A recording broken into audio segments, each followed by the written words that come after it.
When the holidays start to feel a bit repetitive, reach for a Sprite Winter Spiced Cranberry and put your twist on tradition.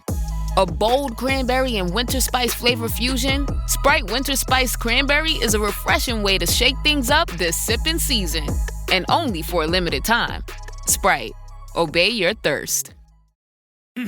Oh, Hilton stay, your beds are soft and cozy.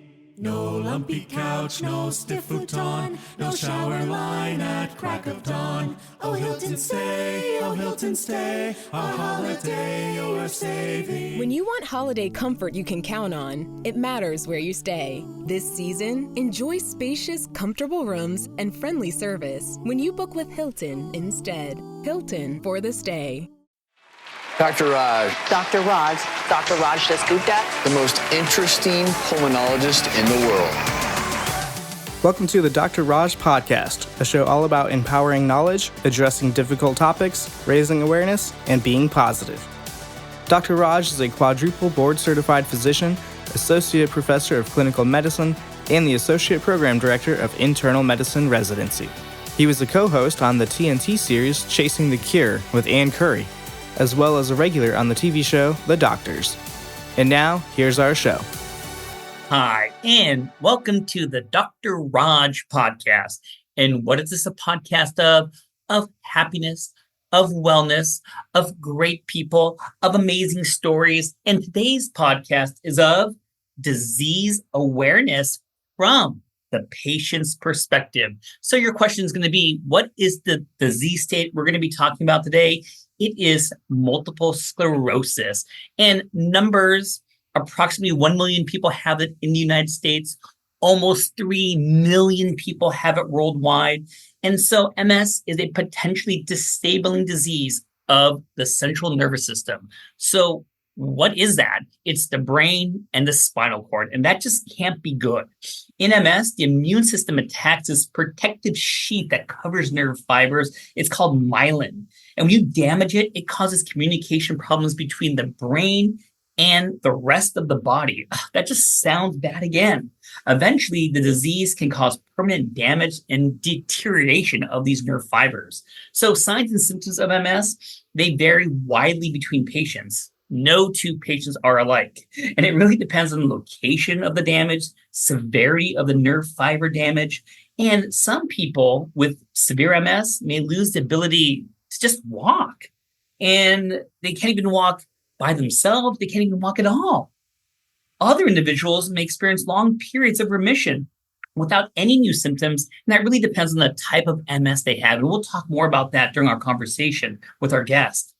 There's no cure for multiple sclerosis, which is why I think it's important to do these podcasts. However, there are treatments to help speed the recovery from attacks, modify the course of the disease, and manage symptoms.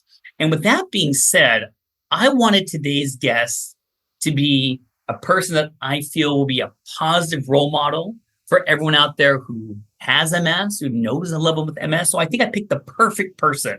So today's guest is going to be Jenn Powell. She is the brand and marketing manager at BioNews and the host of the Multiple Sclerosis podcast. She was diagnosed with relapsing and remitting MS in 2010. Jenn has inspired to seek and cultivate positive change. Her career began as a weekly columnist in the MS News Today, where her Silver Linings column illustrated her optimistic outlook in the midst of living with a progressive and incurable disease. Today, Jenn integrates her lived experience with multiple sclerosis and her expertise in the digital health marketing to develop patient-centric campaigns, partnerships, and brand initiatives at BioNews. Based in Southern California, good place to live, Jenn. She enjoys boating and traveling, listening to music, cherishing moments with her family, friends, husband, and of course, her golden retrievers. And with that being said, Jenn, how you doing? Dr. Raj, thank you so much for having me. It's a pleasure. I could just tell from your introduction, I'm like, I'm in. It's all good.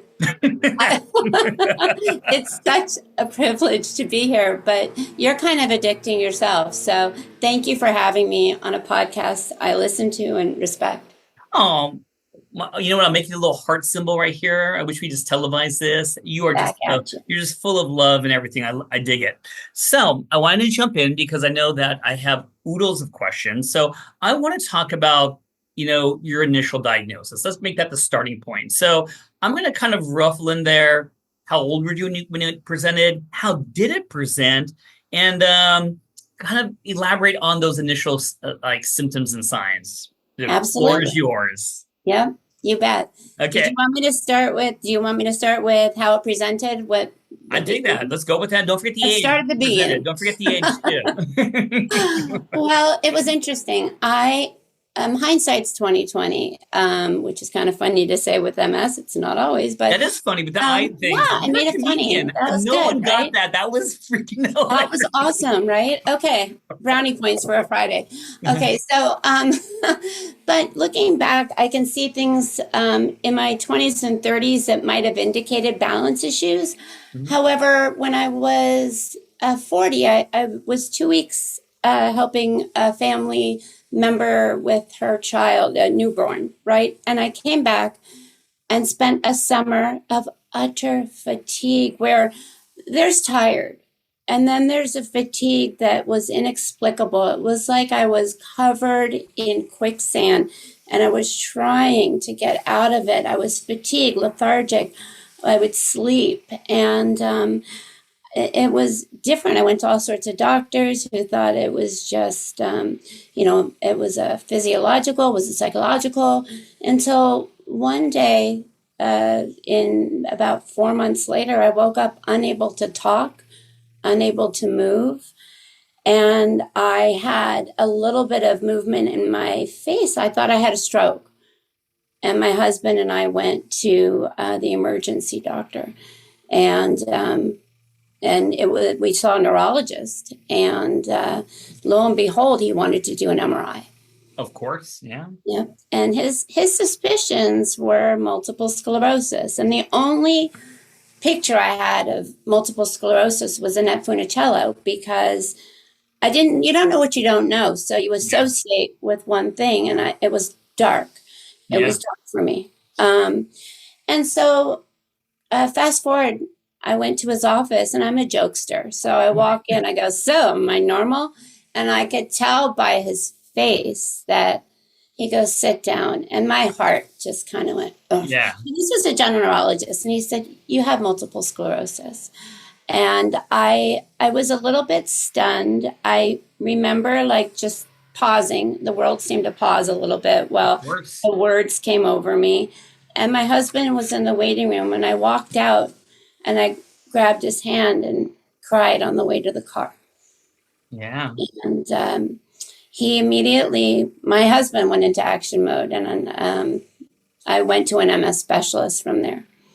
And, one thing I do want to bring up is that if we were to open any textbook, I guess when do people usually get MS is that 20 to 40. I like that you mentioned that there could have been some signs earlier that just weren't brought out there. That's a great awareness piece right there. And that's what the data shows right now. People may not know they have it, which is why, hey, go talk to your healthcare provider. You never freaking know. You never know. Yes, go. Had I known, looking back, yes. Absolutely. I'm going to go skew. So when you got the diagnosis, it sounded like he just peeled off the bandage pretty quick. Really quick. Why didn't you want hubby in the room next to you doing the handhold? I'm all about. I'm not a hand holder. I mean, I am. Okay, this is funny. I am, but I'm a fierce. It's almost like when I feel things going sideways, I get nonsensically, excuse me, that's dysarthria. Is that even a word right there, dude? Yeah. That's not Scrabble. You did not hit Scrabble on that, dude. I get really, let's just say really, I get really staunchly independent. Okay. So, and I just really didn't want anyone in the room with me, almost to protect him and to protect myself. So, when you got the diagnosis, beyond going to Wikipedia or Google to learn more about it, was your initial instinct? Was it crying? Did you punch a hole in the wall? How did you? Sad. Yeah. Crying. Scared. Scared. Yeah. Really scared. 100%. And now I'm gonna ask you a couple medical questions. I know some people are going to be my med students who listen to this. They're gonna be like, why didn't you ask her this? So there is a medical sign. I can't believe I'm asking you this, called Lermit's sign, which is a sign that when you kind of bend your head down, you may get electric shocks. That great feeling where you feel like you just got a zinger up your spine and the zinger. That one? Oh, yes. Yeah. So did you feel zingers before the diagnosis? Did it happen later in life? Looking back, I felt a few zingers, and little did I know, because of the complexity of it, of what it's called, and that it just wasn't something that I thought was abnormal. I thought, I cracked my neck, and nothing else had been, coexisting. I really just didn't. I ignored it. So what happens, another med student question who wants me to ask you this. If you take a hot shower, or and we live in Cali, right? It's always freaking hot over here. What happens to your overall MS when you do that? You know the witch that melted in The Wizard of Oz? I'm melting. Yeah, totally. It's all bad. Heat. Oh no. Well, I'm here. I'm not quite melted, but with the heat. Yeah. Everything, it's like a presentation of symptoms almost simultaneously. I'll grow weak. My speech will become even further impaired. Oh, wow. My gait will become impaired. It's almost like it's a switch for all my symptoms to come out. Yes.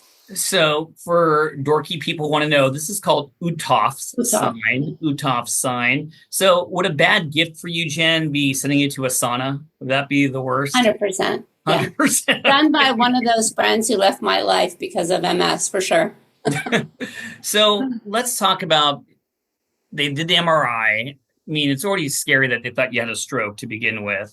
But after the MRI, did they push the envelope even further and do other tests? Like, did you get a needle put in your spine? Did you get anything else? Absolutely. Not only that, the first MRI was generalized of my brain. So it's important for people to understand that multiple sclerosis can exist in your brain, your cervical spine, and your lumbar. So depending on where it exists, it's important it correlates to what is actually presenting. So it was important that I went to a specialist and understood that. So he actually did images of all three and found lesions in all three areas, but most predominantly my cervical and lumbar.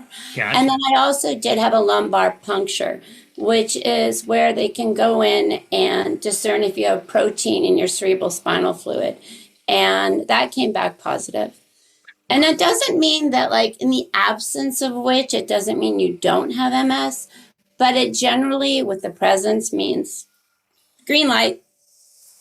No, I like it. I mean, your medicine. So let's go back to the joke that I was laughing about at the beginning, the 20/20 vision. So one of the reason why I chuckled in a nice way, listeners, is because there's something called optic neuritis. And for many people who have MS, this could be the first eye symptoms that you can get.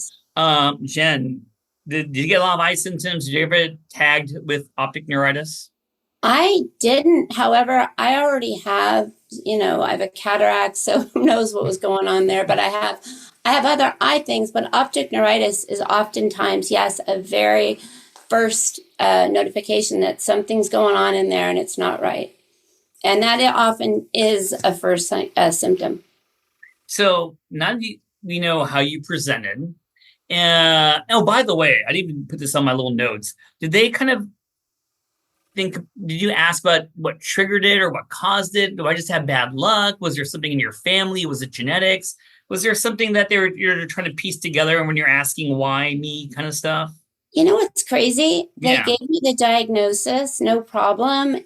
And I credit that, quick diagnosis. Yeah. But then it was like, you're going to do X, Y, and Z. And at that time, I was not an engaged advocate in my own healthcare. So I said, I better do X, Y, and Z because I was terrified. So we talked a little bit about later on. and we're finding out more in research about maybe there might be something in there that is, with hereditary versus or what is a immunology disease versus a neurology. Yeah. But I mean, it's hard to say. We didn't have a lot of conversations until I elicited them later. Yeah, no, I hear you. So let's talk about everyday life. So you got the diagnosis. How was it adapting to life with MS, and how did your MS? I know it depends on your stage and where you are, but how is it affecting your everyday life since you carried that diagnosis? Well, I'd say for the first 3 years with relapsing, remitting, it was it was manageable to somewhat to do things on my good days. And then when I exacerbated, I would get steroids. So it would be a little bit easy to maintain symptomatology and just kind of mitigate them. However, I went to secondary progressive 3 years after my diagnosis. And I began to realize that every aspect of my life, it's like kind of pouring water in a sponge. There's no area of that sponge unaffected. You can think it is, but you carry it psychologically and physiologically. You can't help but have it melt over into everything, from walking to communication to fear, everything. Yeah. So for relapsing and remitting, when you first got it, Nina, when you had the symptoms, were they walking symptoms, dizziness symptoms? Bumping What was in, your like symptom? balance symptoms, numbness, tingling. Wow. And I remember I would bump into the bar that I've had in my, not that I was going to the bar in my house, Yeah. but there's a bar, a bar like a island, and I couldn't turn it. So I ended up having a permanent bruise under my arm just from hitting it every time. And I'm like, well, what's going on? I also fell backwards out of my bathtub. And on my, that was not a good day. And ended up herniating 1 through 4. And I just lost my balance. And it was scary. But these are all big indicators something's changing with your MS. And looking back, it's hard to distinguish, of course, between like an exacerbation when you have RRMS and moving on to secondary progressive. Yeah. But generally, if it persists for more than a month and through steroids, you're progressing. It's always good to go seek medical help. So question. I want to know, teach me. So when you're having relapsing and remitting, when the symptoms stay for more than the month to when you're having less of the remittance, more here they are, that's when some doctor says, you know what, clinically, this is progressive. And secondary progressive Wow. is more of the rest. What your MS looks like is a steady decline. Yeah. And it could be slower. It could not be fast. But I now have what is called advanced MS, even though I'm not in a wheelchair. Good. Everybody presents very differently, but because of my dysarthria and the atrophy of my vocal cord and esophagus, so things like that. I think your voice is beautiful, but it's raspy now. I can get another job. When did the raspiness start for voice? Was that when you first got diagnosed or during the first 3 years of relapsing remitting? When I started to have secondary progressive effects and have trouble swallowing and have trouble I also have trouble with some emotions, like some of my responses will not be proportionate to the stimuli happening. Yeah. And it's bulbar syndrome, and it can be very confusing if it's happening to you and to those around you. So I got help around that too. So, I love my voice. I had like a vocal cord, I think it was a nodule. And for a while, before I got it removed, it was making me tear up because I couldn't be myself. And you never realize how your voice is you when you articulate. Was it tough when you got the dysarthria? Was that a kick right in the gut? Okay, that might be the question. Because look, I'm a word nerd. I'm a nerd. I love being a nerd. Yeah. Sexiest thing about a person is a brain. And I couldn't think or write or speak as smoothly as I once did. And that was like taking away my everything. Yeah, that was hard. Now, you mentioned that in this diagnosis of going to a progressive, you're getting symptoms on steroids. And I'm very familiar with the words like prednisone and solumentrol. My wife she's a rheumatologist. I think she gives out steroids too much. Sorry, Michelle, I'm just teasing. But were you on I have an extra doghouse. It's cool, Michelle. Call me later. Hook ya. Were you on a bunch of steroids Yes. oh man, do you get side effects from those bad boys? Yes. Everything, you taste the pennies, but that's minimal. You kind of come home and you're like, I know I'm bright red. I can be a beacon of light for the world right now, literally, for San Francisco in the fog. But I also need to clean every room right now. But now I'm going to gain every weight because I want to eat my cup. I want to eat what's in the cup and the glass, but I want to eat the glass now. And I want to know, it's just, I'm humorous because I need humor in my life to combat things. Yeah. But it's a very upsetting experience for some on steroids because they're high dose. And they also put your body, your cortisol levels in chaos.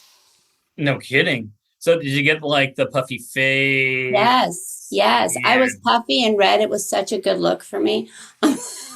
You're so funny. What about sleep? Could you even sleep? No. Oh, yeah. What sleep?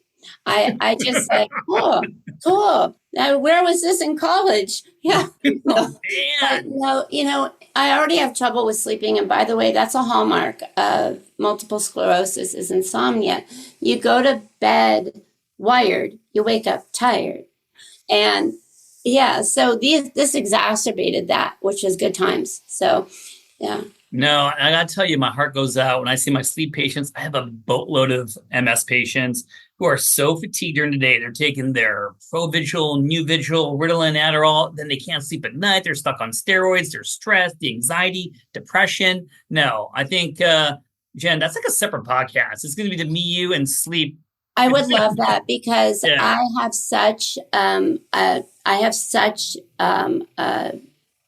poor sleep habits in history. I would love to explore that with you, but I don't do Provigil, those things because to me, they made me jittery, not more awake. Yeah. But it is like unreal. People could even sleep 4 nights. And I went dorky medical. So for listeners, Provigil, Nuvigil, these are all kind of like stimulants that kind of make you awake, but they have side effects, All right. Yep. I'm going to switch it up because I want to talk about a quote you had, and I loved it. So you're going to elaborate on this. And the quote is, acceptance is a huge word. It's okay not to accept this disease once and for all. Can you elaborate about that? You know what I mean? It's just very powerful. Absolutely. Thank you. That's something that resonates with me deeply. People often say when you're diagnosed or going through anything in life, a death, a family, anything in life, you have to accept it before you can move on or accept this. It's hard to accept multiple sclerosis. It's always changing. It's a moving target of continuum of grief. And how can you accept today what is moving tomorrow? How can you? And so I too used to say that until I lived it. And so I find acceptance in smaller doses is doable, maybe daily or even sometimes hourly is better because then it's something I can work with and it's manageable for me. If I have to accept a life of MS with so many unknowns, I could lie and be like toxic positivity and say, sure, but no, I'm a positive person, but I can't accept it globally. I love that. And then I can accept it for me to work with, but I can't accept it. No. Now, I like this tip, and I want to kind of throw it back at you to see if you were doing that in the past. When we're doing our pre-interview stuff, this kind of hit me too. You're telling me, hey, don't compare your life, emotions with multiple sclerosis with someone else's highlight reel of MS. Just try to be a better version of the person you were yesterday. I don't know where you come up with these. They're very awesome phrases. So my question to you is, were you doing that in the past? Were you comparing yourself to someone else? And can you just elaborate that a little bit? That's from one of my columns. And I wrote that because I was doing that so often with my MS. I would be going through tripping or arguing with my husband, or not understanding how to communicate effectively about things, losing friendships, having trouble. And I would look at people on Instagram or Facebook, and they had MS, but they were in Congress, they were activating laws, they were advocates, or they were on vacation, and I had to realize it's toxic to do that. I don't know. I know for me, I don't put my worst moments out there.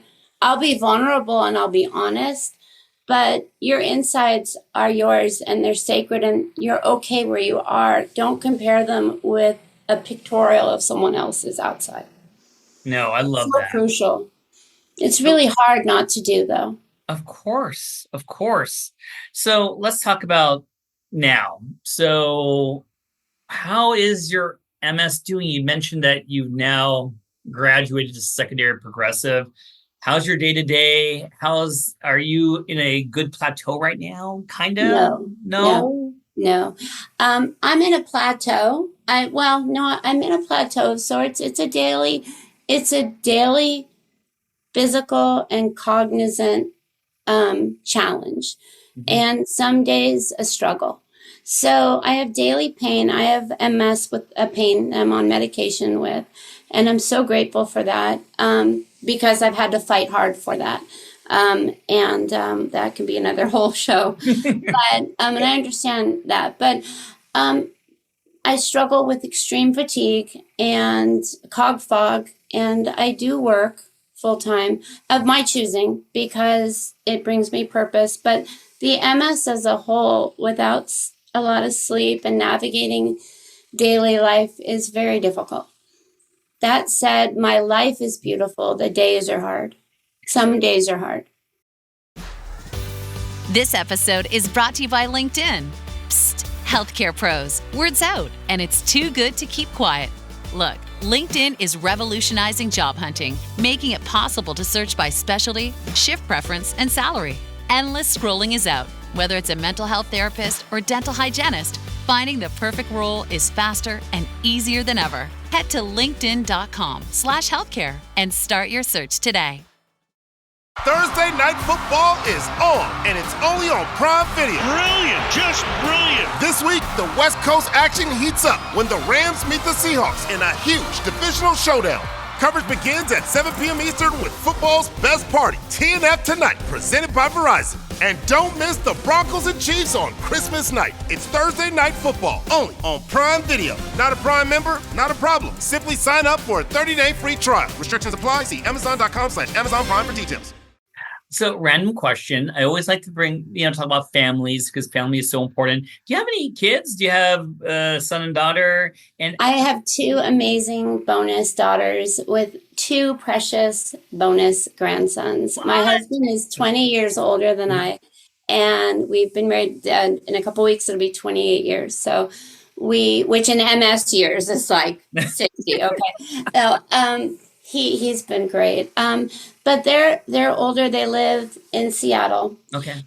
And I do have dogs living in my house. They are my kids. So I am that person that, yes, I know they're not children. I know they're human people. Don't say that to me. I know they're not human. Oh, we'll elaborate on that. I love dogs. But you know what? I do have a very tight family. I am very family oriented. Cool. My parents, my sister, yes, very tight family. And they're supportive and they're just the best ever. And they are. But give your husband a medal for Great Husband Award.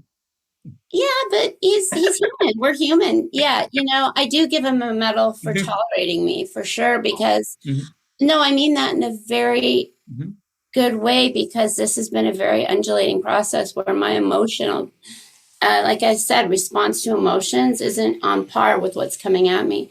It's hard for him. I've said things that are rude or mean, but we've gone to therapy. We fine tune our marriage. We have to, we have to. So, but yeah. And I'll tell people real quick. Yeah, tell me.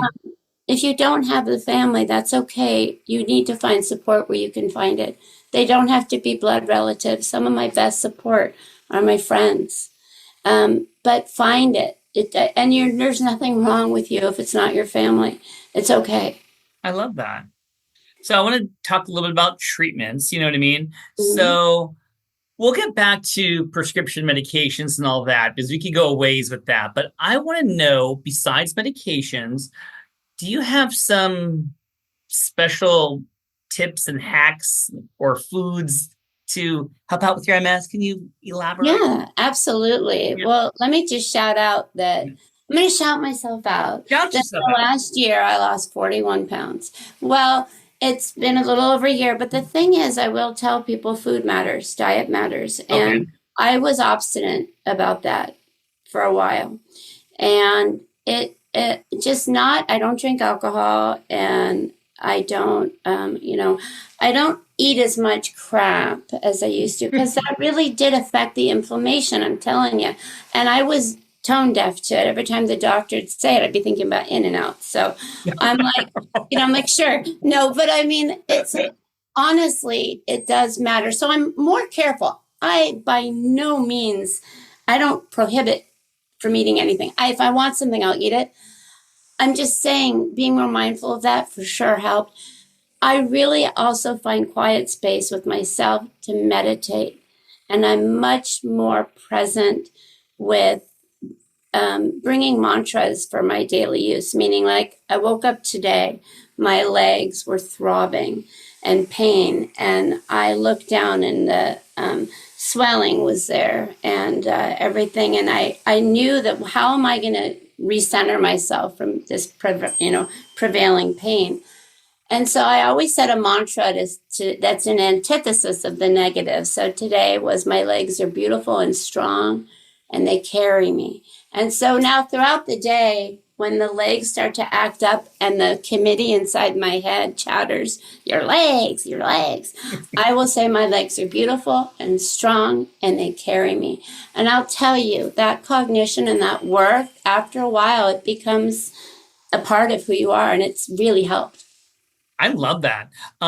Let's go back to diet for a little bit. So right now, what's a Jenn meal? Are you like some Mediterranean diet? Are you putting like cumin and on everything? Turmeric and yeah, I love turmeric, but I'd say for me, like I like a lot of vegetables. I love that. I like meat. I'm a meat eater, but I'm trying to, do more white meat. I love a good steak. I do. But I'm doing more plant-based now. I really am. I'm not an extreme. Like I did Whole30 to try. It was the hardest 30 days of my life. No, forget MS. That is hard. It was hard. My husband and I did it together. We almost got divorced. No. I'm like, give me the chips.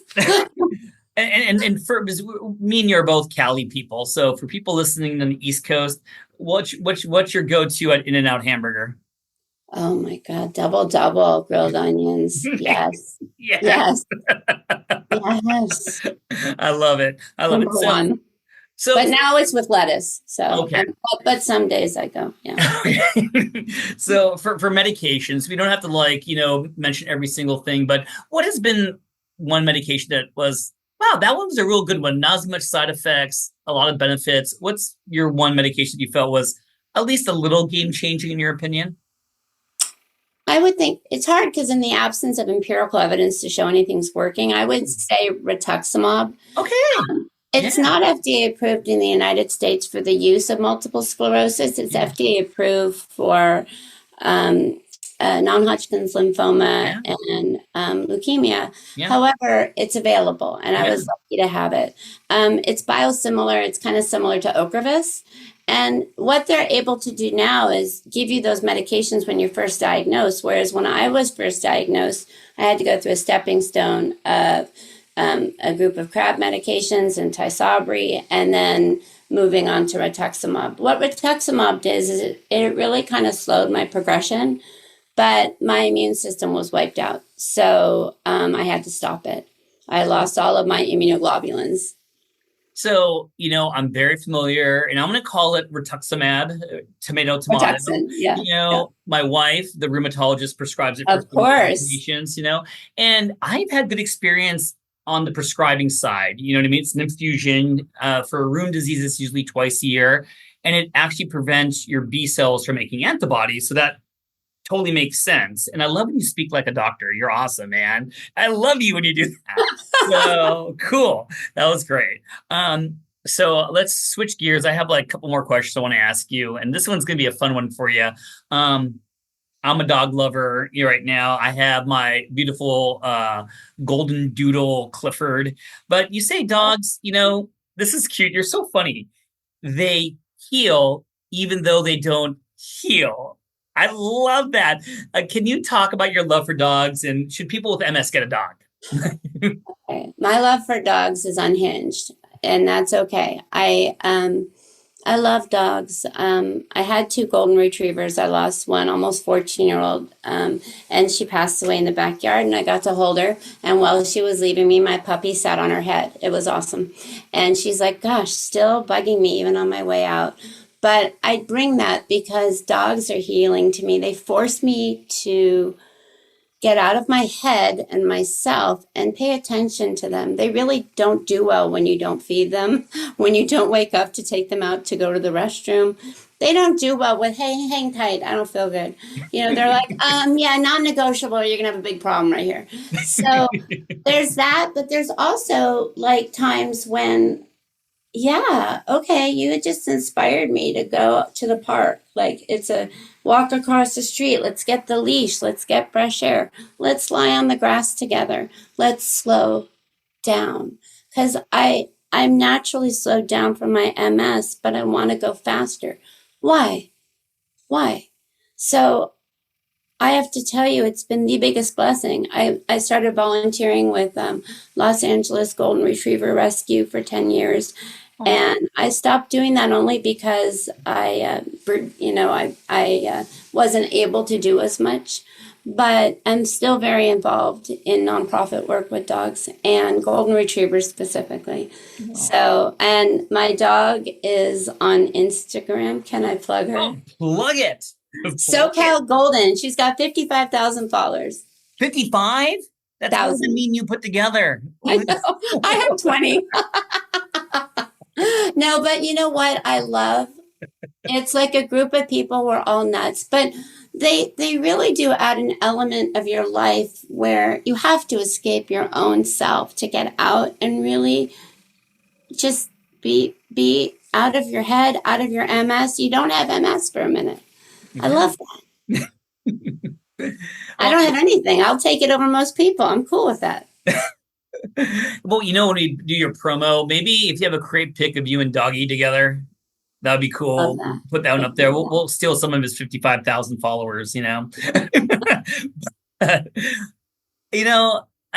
got you quoted all over the place because you're awesome. One of the things that you mentioned during our pre-interview is about, quote, letting go of toxic people. You know what I mean? I think many people, that could be applied to many different situations and many stages in life, but how did that apply to you and having MS? I think as with MS, and it just hastened my process to get rid of toxic people because I really didn't have the bandwidth. And I didn't even know they were toxic. I had a girlfriend who didn't like that I was not feeling well, didn't like that I was not, like, we would do things together that were very Southern California. I was younger, it's one of those things, go shopping, oh, you're a size this, I blew up. And you know what? I'm so grateful because I love myself now more than I ever had. And it's because I love the inside. But she, as I grew, she couldn't hold oxygen and she just wanted me the way I was. It made her uncomfortable. If someone is uncomfortable because of your multiple sclerosis, they're toxic. If they expect you to be someone you're not, that's toxic. It could be family. It could be a spouse. But the toxic people, they it might be that that's all they have. And it's just sometimes healthier to part ways. In this case, she bolted out of my life and it took me a year to recover. Wow. Because it was a relationship. Yeah. But, toxic people, it sometimes it's hard to go through that process, but it's worth it. Yeah. I'm going to switch the last question. I'm going to put the last one now because I think it's better flow. So another great quote you have was something that said, hey, find purpose and passion later in life. It's never too late to become the person you always wanted to be, both professionally and personally. So did you follow your own advice? And are you that person now? And what is your goals going forward from this point? Yeah, I love that. Thank you. And I speak that, I live it. Let's see, I'm 55 now. And in between graduating college, UCI in 1992 and 10 years ago, I wrote here and there and whatnot. But I then became part of a Multiple Sclerosis News Today, starting to write about my experiences.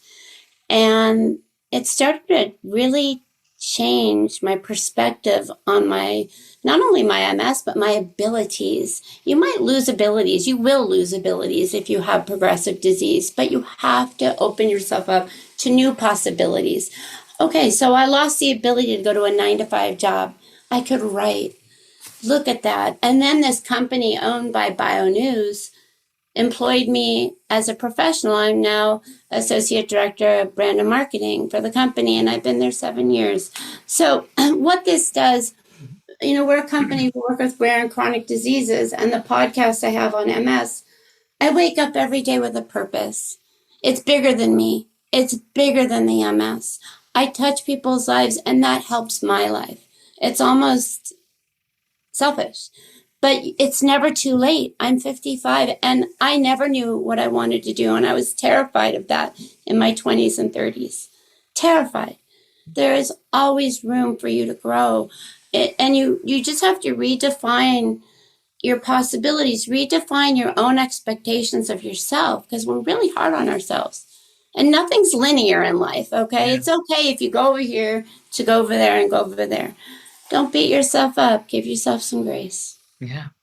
And now I think this is fitting for, one of my last questions, which is, hey, for individuals out there, I gave the numbers in the beginning of the podcast, about 1 million people in the US, almost 3 million worldwide. If you might get diagnosed, think you have it, or just, what advice would you give those individuals?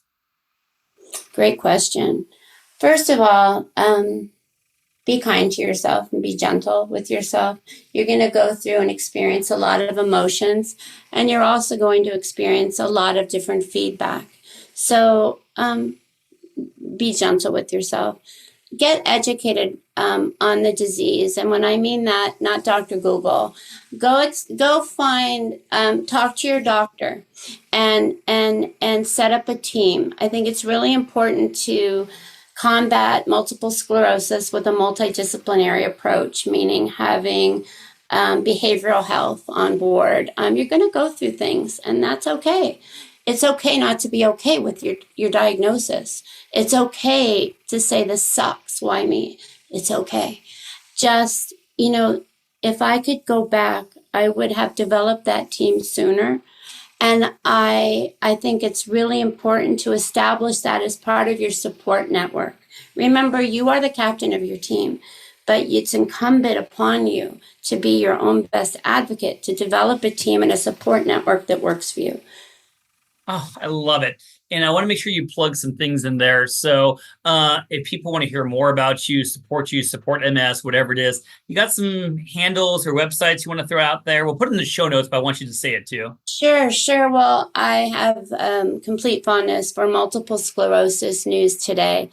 It's a wonderful resource with patient perspectives, news, resources, information, scientific articles where you can actually understand them.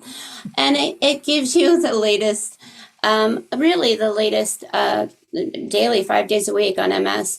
I have, I would say my Instagram, but it's got nothing there. So let's just say,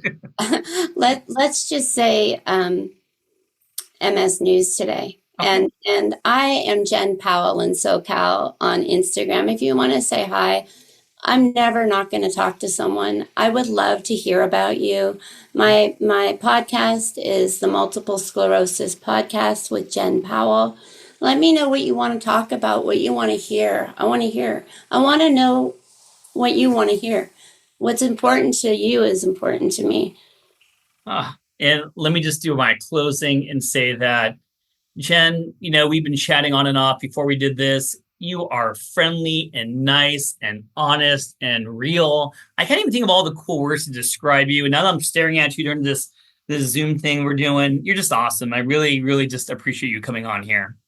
Thank you. This is such something I want everyone to know. My computer broke yesterday and I just moved heaven and earth to make this happen because I just am so grateful for this space. Thank you. Oh, you're welcome. And I'm giving you this air hug. I don't know if you could feel it. I give you a little squeeze right there. Okay. And everyone listening today, I hope you really enjoyed this disease awareness. I really prepared for this. I was so happy to have Jenn in here. I love patients' perspectives. I love her perspective. And with that being said, stay tuned for the next Dr. Raj podcast. Thank you for listening to another episode of the Dr. Raj podcast. If you enjoy the show, then please make sure to follow us on your favorite podcast app and leave a rating while you're there. This show is for educational and entertainment purposes only and is not intended as medical advice. This has been a production of MedPrep2Go, and you can learn more at medprep2go.com.